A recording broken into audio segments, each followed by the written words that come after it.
Sur le point de voir ou revoir la série des Rambo? Besoin de vous rafraîchir la mémoire quant au récit de ce vétéran de la guerre du Vietnam et des écrans du cinéma depuis 1982? Voici un résumé qui vous permettra de vous remettre dans le bain de sang.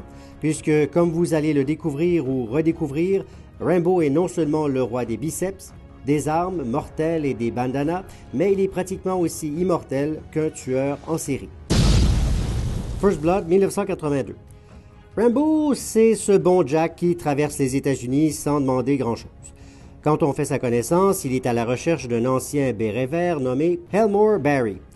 Pauvre Rambo, il va apprendre que son pote, il est mort. Rambo poursuit alors son petit bonhomme de chemin jusqu'à la ville voisine Hope pour y casser la croûte. Mais pas d'espoir pour lui car il y croise le shérif Will Teasle qui lui offre un lift jusqu'aux limites de la ville. « Sors de ma ville, étranger !» Rambo n'est pas content et doit vraiment avoir faim car il décide de revenir en ville malgré les menaces du shérif. En le voyant, Teasle n'est pas de bonne humeur et il fait arrêter pour vagabondage et surtout parce que ça semble être la première fois qu'il se passe quelque chose en ville et qu'il faut bien occuper tous ces policiers qui n'ont rien à faire de leur matraque. Rambo semble apprécier les coups de bâton car ça lui permet quelques flashbacks sympathiques de son dernier voyage en Asie. J'ignore s'il y avait des punaises de lit dans sa cellule, mais Rambo préfère s'évader pour aller se cacher dans les montagnes où les policiers le poursuivent et tentent de le tuer.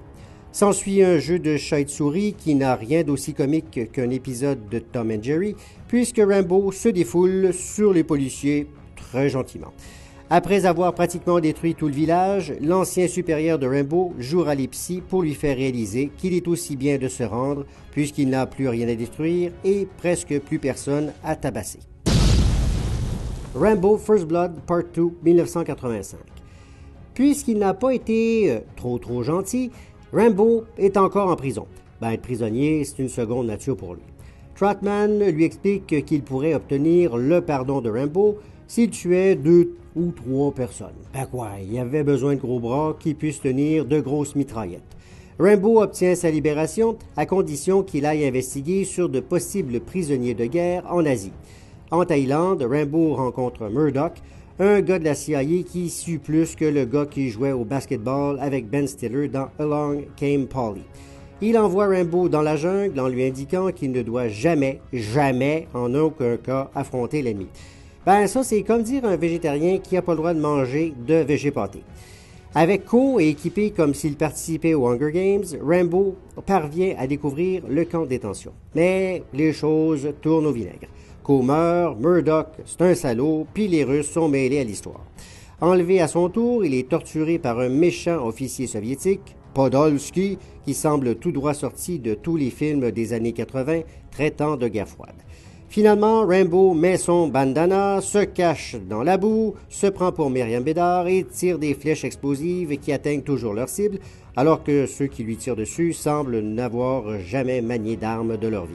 Ça se termine avec un face-à-face d'hélicoptère et une scène où Rambo se fâche en tirant sur des ordinateurs. Ouh, il est fâché, le monsieur! Rambo 3, 1988. Vivant dans un monastère, en se battant comme un boxeur, Rambo, doit encore une fois venir en aide à Trotman. Celui-ci lui demande de venir régler le compte d'un méchant russe qui tue des civils afghans. Rambo décline l'offre parce que son agenda semble vraiment trop occupé. N'attendant pas Rambo, Trotman se rend en Afghanistan, mais il est capturé par les Russes, qui font encore la loi à la fin des années 1980 au cinéma.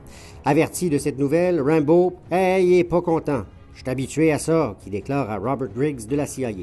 Il part donc en Afghanistan et il est recueilli par des talibans.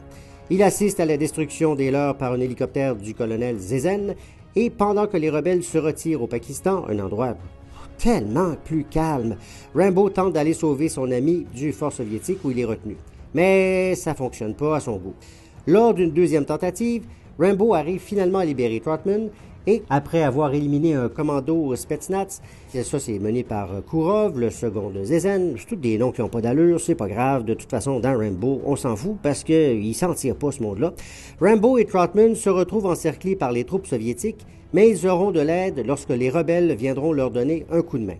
Durant le combat, Rambo s'empare d'un tank et réussit à l'encastrer, faut le faire, dans l'hélicoptère de Zezen qui vole vraiment très bizarrement à très basse altitude. Ce qui prouve pour une troisième fois que si tu tentes de tuer Rambo avec un hélicoptère, c'est pas nécessairement la bonne méthode. Rambo 2008. 20 ans plus tard, Rambo vit encore en Thaïlande, porte toujours son bandana. Il survit en chassant des serpents propices à donner le coronavirus. Cette fois, parce que Troutman n'est plus disponible, ce sont des missionnaires chrétiens du Colorado qui lui demandent de les escorter jusqu'en Birmanie, où ils doivent emporter des vivres pour aider la population qui sont harcelés par une armée de la junte birmane. Rambo, comme d'habitude, bougonne, mais finit par accepter, et il joue les guides touristiques, mais le village est loin d'être un club med. Au contraire, il est attaqué par justement la junte en question, les civils sont tués par les soldats et les missionnaires survivants sont capturés. On demande alors à Rambo d'accompagner une équipe de mercenaires pour les secourir. D'abord forcé à jouer les troisièmes rôles, Rambo n'hésite pas à tuer quelques méchants au passage, je suis habitué. Il parvient d'ailleurs à sauver les missionnaires et à se débarrasser de quelques militaires superflus en faisant usage d'un peu de créativité ou encore d'une grosse mitraillette pour régler la situation. Le tout se termine alors qu'il retourne à son ranch aux États-Unis en jouant les Lucky Luke. Rambo Last Blood 2019. 10 ans plus tard, Rambo est encore en vie. C'est bon de le préciser quand même.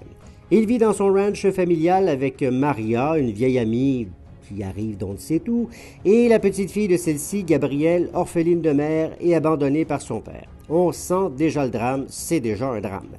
Puisqu'il s'ennuie à mourir, Rambo s'amuse à creuser des tunnels. À l'insu de sa grand-mère et de Rambo, Gabrielle se rend au Mexique pour retrouver son père. Mais elle se retrouve au mauvais endroit, au mauvais moment, et est enlevée par des hommes de main d'un cartel de la drogue, et on se retrouve dans un genre de mauvais épisode de Fugueuse. Bref, ça n'en prend pas plus pour que Rambo se mette en colère et se rende au Mexique. Mais il se fait donner une raclée, il est plus très jeune, grand-père Rambo, et la jeune Gabrielle, elle meurt. On est content finalement qu'elle meurt.